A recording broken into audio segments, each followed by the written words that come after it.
भाई, लेकिन इसको आप कैसे साबित करिए कि भ्रष्टाचार का मामला है? इनसिक्योर्ड लोन लिया, अकाउंट में चुका भी दिया, अब ये कहना कि भाई 5-5 लाख रुपया करके क्यों चुकाया, लिया 25 लाख, तो ऐसा थोड़े होता है। श्रीकांत जी, हम लोग ईडी हैं, हम लोग सीबीआई हैं, हम लोग इनकम टैक्स हैं, हम लोग तो बिहार की जनता को ये कह रहे हैं कि ये इस तरह के लोग हैं, इनकी चरित्र देख लो। ये अपने बचाव में जो कहना है, इनको भी तो फ्रीडम है ना, ये बिहार के लोगों से संवाद करें। हमने तो जो कहना था कह दिया, और पेपर के आधार पे कहा है, ये तो कह नहीं सकते हमने हवा में कह दिया है। हमने साक्ष्य के आधार पे कहा है कि तुमने पैसे लिए और उस पैसों से फ्लैट खरीदा, हाँ या ना। उसके बाद तुमने क्या किया? मैं सीबीआई हूं। आपके खुलासा के पहले वो पैसा लौटा चुके हैं, तो आपको ये भी तो जांच पड़ताल करना चाहिए कि पैसा लिया वो लौटाया कि नहीं।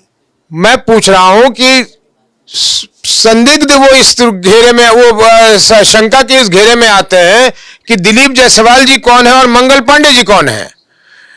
क्या ये काम रहता है दिलीप जायसवाल जी का कि वो साधारणतः किसी को 25 लाख रुपए देते रहते हैं? वो मनी लेंडिंग के काम में है। तो हम तो ये कह रहे हैं कि आपने स्वास्थ्य मंत्री पर, अब वो पैसा आपने ले लिया वापस, नहीं ले लिया वापस, ये मुझे मतलब नहीं है उससे। मुझे मतलब है आपने लिया और उससे फ्लैट खरीदा। अगर इतनी जल्दी आपको थी वो पैसे लौटाने की, रुक जाते, अपने पैसे से ही फ्लैट खरीद लेते।